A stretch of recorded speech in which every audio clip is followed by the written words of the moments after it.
Selamat pagi Bapak Ibu dan Saudara-saudari Sidang Jemaat Gereja Baptis Indonesia Kayen, dimanapun Bapak Ibu dan Saudara saat ini sedang berada. Bersyukur kepada Tuhan, hari ini kita bisa memasuki hari Senin. Luar biasa pertolongan Tuhan. Kita percaya kalau minggu yang lalu kita bisa lewati bersama dengan Tuhan. Kita percaya mengawali minggu ini. Kita percaya hari ini dan minggu depan Tuhan pun akan menolong kita melewati dengan pertolongan dan kuasa daripadanya. Tetap bergantung kepadanya dalam situasi dan keadaan apapun. Percayalah, Tuhan tidak pernah meninggalkanmu. Dia selalu bersama-sama dengan engkau, di dalam keadaan senang maupun dalam keadaan sulit. Dia akan selalu bersama-sama dengan engkau. Dia cuma sejauh doamu, dia cuma sejauh engkau memanggilnya. Mari kita berdoa bersama-sama mengawali hari Senin ini untuk minta hikmat Tuhan atas firman Tuhan yang kita akan renungkan, dan kita akan meminta kuasa Tuhan. Mari kita berdoa bersama-sama.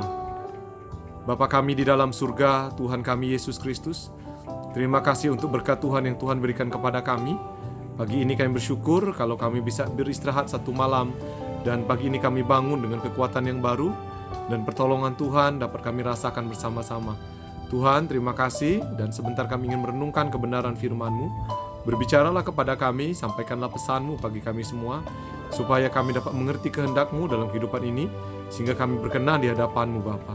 Terima kasih Tuhan Yesus, kami bersyukur dan menyerahkan firman Tuhan yang akan kami dengarkan pagi ini ke dalam tangan-Mu. Haleluya Bapa, amin. Bapak, Ibu, dan Saudara yang terkasih dalam Tuhan, firman Tuhan pagi ini terambil dari Yohanes pasal yang ke-13 ayat 21 sampai 30. Perikop yang diberikan oleh LAI adalah Yesus memperingatkan Yudas. Banyak orang berpikir begini, bahwa Yudas adalah juru selamatnya orang Kristen. Kenapa? Karena melalui Yudaslah Tuhan Yesus akhirnya terbunuh dan kemudian menebus dosa umat manusia.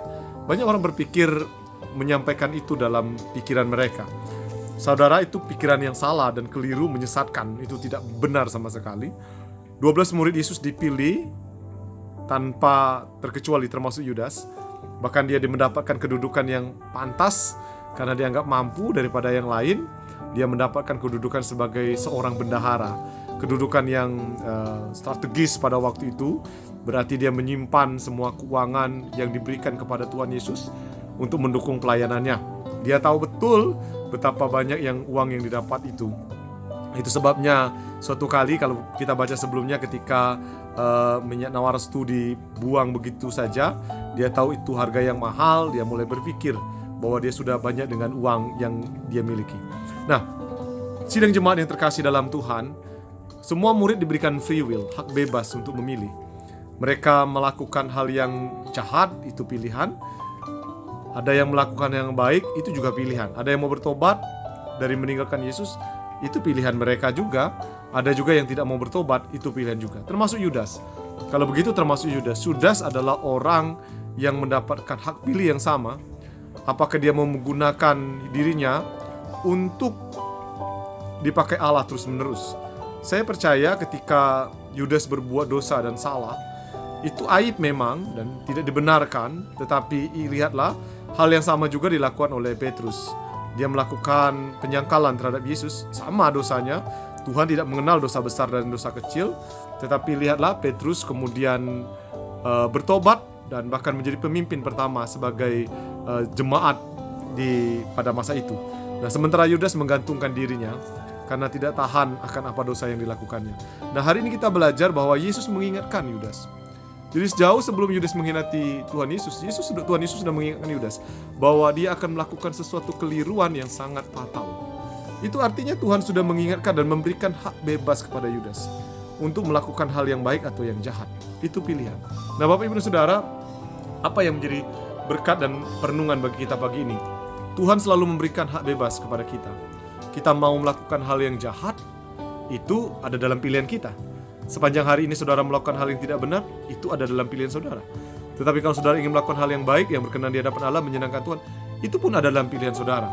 Setiap pilihan kita ada konsekuensi. Bahkan ketika kita tidak memilih, itu konsekuensinya tetap ada. Itu sebabnya pesan saya sebagai seorang pendeta di YouTube ini, saya menyampaikan, saudara hendaknya melakukan pilihan atas kehendak Tuhan, supaya hidupmu berkenan di hadapan Allah. Karena hidupmu bukan hanya hari ini, Hidup kita bukan hanya seminggu, hidup kita bukan hanya sebulan, setahun, bahkan ada kehidupan setelah kehidupan ini yang akan kita terima. Di mana kita ditentukan bagaimana sikap kita sekarang ini. Jadi pesan saya, lakukanlah apa yang firman Tuhan katakan. Apapun yang akan engkau alami, pasti Tuhan memimpinmu dengan hikmat dan pertolongan. Jadi, lakukanlah kehendak Tuhan. Selamat beraktivitas, biarlah apa yang kau lakukan menjadi berkat dan membawa berkat. Kita berdoa bersama-sama. Bapa kami di dalam surga, terima kasih untuk kebenaran firman Tuhan, dan kami bersyukur atas berkat Tuhan. Kami dapat merenungkan berkat yang luar biasa. Berikanlah kepada kami hati untuk melayani Tuhan sepanjang hidup ini. Terima kasih Tuhan Yesus. Haleluya Bapa. Amin. Terima kasih. Tuhan memberkati kita semua.